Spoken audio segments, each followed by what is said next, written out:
और अभिषेक जी, मैं आपको बता दूं, चिराग पासवान जी पिछले 9 साल से सांसद हैं और अगर वो चाहते और सत्ता का मलाई खाने वाले वो अगर इंसान होते और नेता होते तो उनके पास पहले दफा में भी चांस था, चूंकि 6 सांसद और पिताजी उनके आदरणीय रामविलास पासवान जी वो राज्यसभा का मेंबर थे। पता नहीं देर हो रही है। चिराग पासवान तो यह भी कहते हैं कि अगला कोई भी चुनाव वो किसी गठबंधन में लड़ेंगे। लगता नहीं बीजेपी नाराज हो जाएगी? कहाँ बीजेपी सम्राट चौधरी को प्रोजेक्ट कर रही है? बीजेपी कर रही है चेहरे की कमी नहीं है हमारे पास, 2025 में हम सरकार बनाएंगे। सर देखिए, हर व्यक्ति का अपना एक ओपिनियन होता है। सम्राट चौधरी जी को कोई ऑथेंटिक सीएम पद का उम्मीदवार नहीं दिया गया है। नहीं बनाया है। अधिकार है बात करने का, बात रखने का, मिलने का, बैठने का, चिप्स खाने का, स्नैक्स पार्टी करने का। ये क्या होगा, कितना असरदार होगा अथवा ना होगा, ये तो वक्त के गर्भ में है। नमस्कार, आप देख रहे हैं 4 PM बिहार और मैं हूं अभिषेक मिश्रा।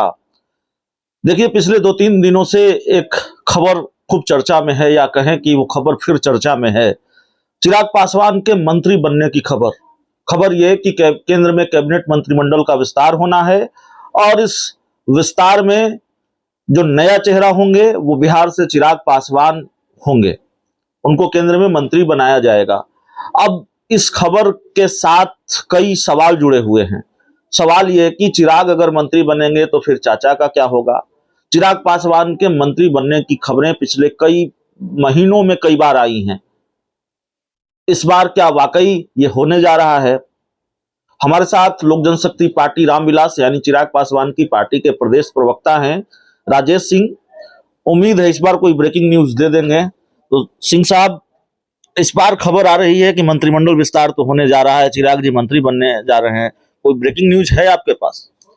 सर, हम लोग को कोई लीगल न्यूज जो होता है, ऑथेंटिक न्यूज जिसको बोलते हैं, वैसा कोई न्यूज हम लोग को नहीं पता है।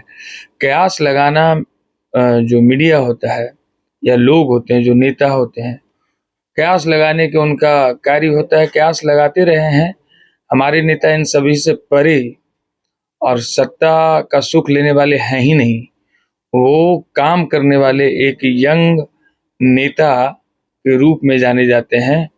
और अभिषेक जी, मैं आपको बता दूं, चिराग पासवान जी पिछले 9 साल से सांसद हैं और अगर वो चाहते और सत्ता का मलाई खाने वाले वो अगर इंसान होते और नेता होते तो उनके पास पहले दफा में भी चांस था, चूंकि 6 सांसद और पिताजी उनके आदरणीय रामविलास पासवान जी वो राज्यसभा का मेंबर थे। तो उस वक्त भी वो जाने के लिए, चूंकि पिताजी ने सारे चीज हमारे उन दिनों में राष्ट्रीय अध्यक्ष आदरणीय रामविलास पासवान जी सारे दारोमदार इन पे छोड़ दिए थे। सारा निर्णय इनके द्वारा किया जा रहा था। तो ये चाहते तो आरसीपी जी जैसा ये भी अपना नाम भेज देते।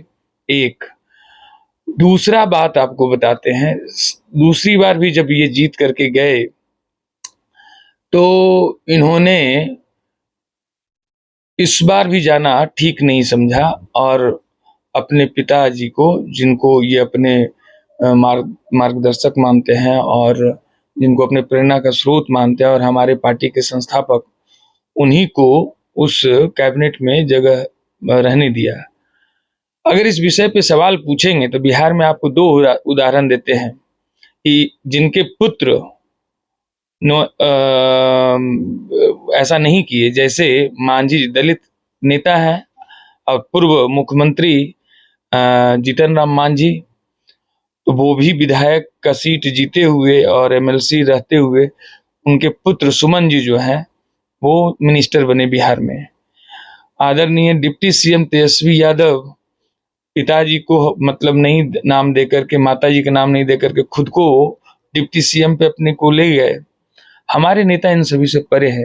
वो संगठन के कार्य, लोगों का विकास कैसे हो, लोगों की भावना और लोगों का जो फीडबैक है वो कैसे आए उन तक, अभी उसी का कार्य कर रहे हैं। ठीक है, संगठन का काम कर रहे हैं तो चिराग पासवान भी कहते हैं, आप लोग भी लगातार कर रहे हैं।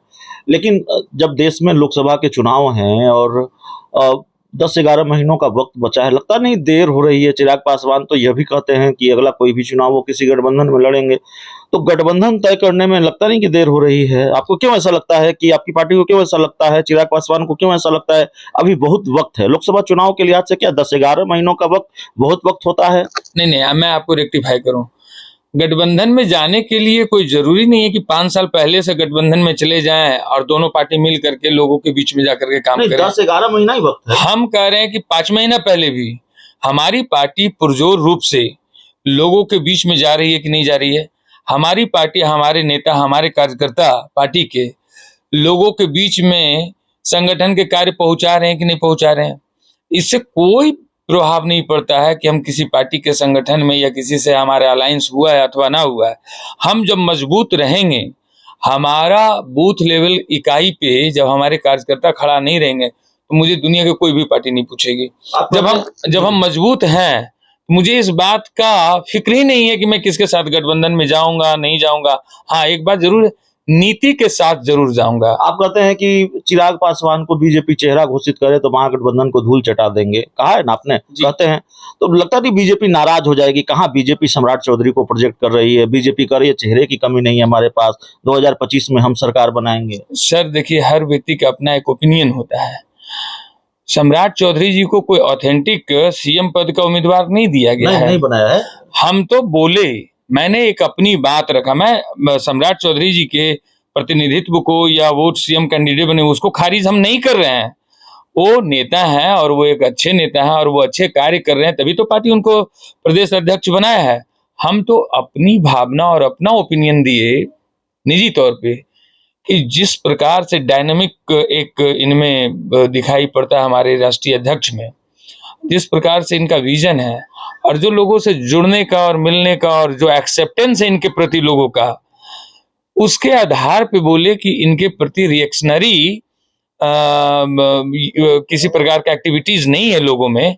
तो ये आधार पे हम कह रहे थे कि एक बड़ी बात होती है अगर इनको, और ये बात तो बड़ी पार्टी है भारतीय जनता पार्टी, ये उनके शीर्ष नेतृत्व जेपी नड्डा साहब या अमित शाह जी, इन लोग मिलकर के तय करेंगे कि कौन यहाँ का मुख्यमंत्री चेहरा हो। हम तो सिर्फ अपनी बात रखे थे और एक तरह का सलाह दिए थे पार्टी को कि एक क्लियर फेस, बड़ा विजन के दिखने वाले नेता, यंग डायनामिक, जो बिहार की जरूरत है।